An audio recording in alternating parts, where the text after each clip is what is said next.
द्वारम किमेकम नरकस्य नारी कास्वर गदा प्राणभृताम अहिंसा। इस वाक्य का अर्थ है नरक का प्रधान द्वार क्या है? तो उत्तर में कहा गया नारी। और अगले वाक्य में कहा गया है कि स्वर्ग को देने वाली क्या है? तो कहा संपूर्ण जीवों पर अहिंसा करना स्वर्ग को देने वाला साधन है। अब इसी वाक्य के आधार पर द्वारम किमेकम नरकस्य नारी अर्थात नारी नरक का द्वार है। इस वाक्य के आधार पर कुछ लोग जगत गुरु शंकराचार्य के ऊपर नारी विरोधी होने का आरोप लगा रहे हैं, जबकि हकीकत यह नहीं है।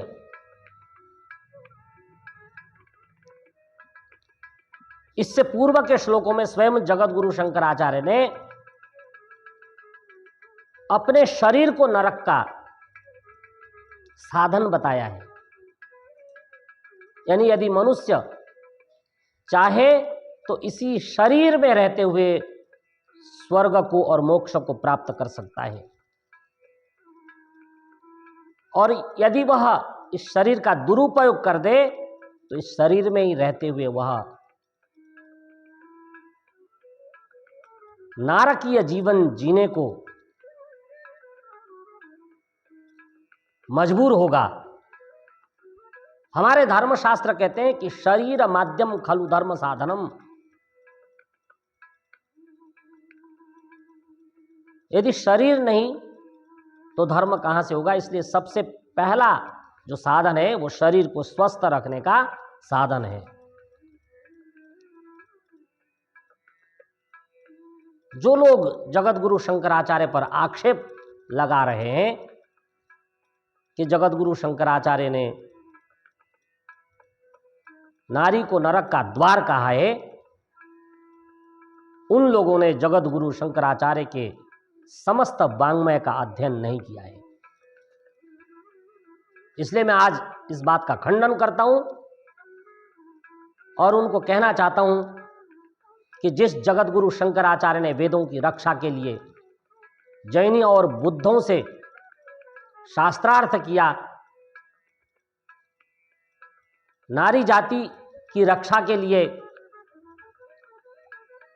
बहुत सारे उन्होंने शास्त्रार्थ किए, नारियों के कल्याण के लिए उन्होंने इस धरती पर बहुत कार्य किया। जब उन्होंने उभय भारती के साथ शास्त्रार्थ किया, जो मंडन मिश्र की पत्नी थी, जो स्वयं वेद की विदुषी थी, उस शास्त्रार्थ में कहीं पर भी यह बात नहीं है जिसमें उन्होंने नारी की निंदा की हो, अपितु शास्त्रार्थ के अंतिम क्षणों में स्वयं को हाथ जोड़ करके हारा हुआ स्वीकार किया है।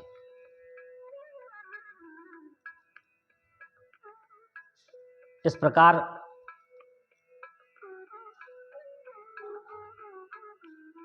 नारी का सम्मान करने वाले जगत गुरु शंकराचार्य, जिनके ऊपर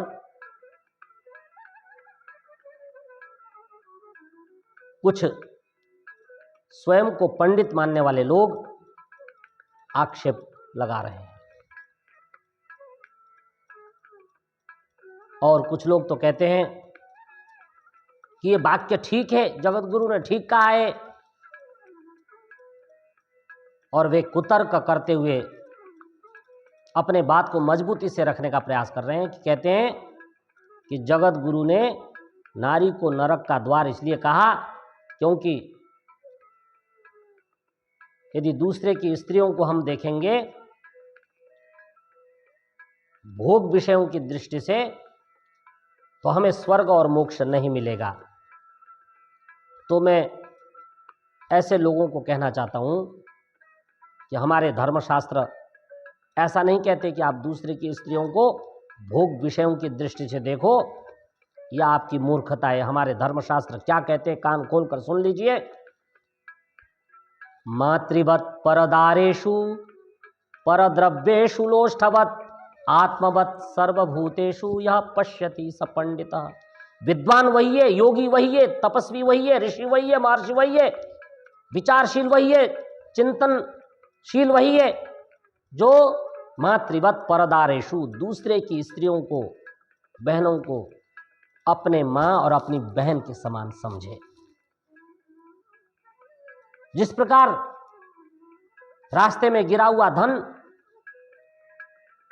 काष्ठ के समान, सूखे हुए लकड़ी के समान समझ करके उसको छोड़ देना चाहिए, उसको उठाना नहीं चाहिए, उसको मिट्टी के ढेले के समान समझना चाहिए, उस धन को उठाकर घर नहीं लाना चाहिए। जिन ऋषियों ने इतनी ऊंची चर्चा की हो, ऐसे ऋषि कैसे कह सकते हैं कि नारी नरक का द्वार है। आत्मवत सर्वभूतेषु, अपने आत्मा के समान सभी प्राणियों को देखने वाला मनुष्य वही मनुष्य है, वही विद्वान है, वही पंडित है। इसलिए जो लोग ये कहते हैं कि जगत गुरु ने नारी को नरक का द्वार बताया, वे लोग भूल कर रहे हैं। जबकि जगत गुरु शंकराचार्य ने नारी का सम्मान किया है, क्योंकि जगत गुरु का मुख्य विषय है वेद, और वेदों में स्त्री ही ब्रह्मा बभुविधा, स्त्री को ब्रह्मा कहा गया है, स्त्री को सम्मानजनक शब्दों से संबोधित किया गया है। इसलिए मैं इतना ही कहना चाहता हूं कि जगत गुरु का विषय वेद था और वेदों में नारी को सम्मान प्रदान किया गया है। तो आज का विषय इतना ही। धन्यवाद।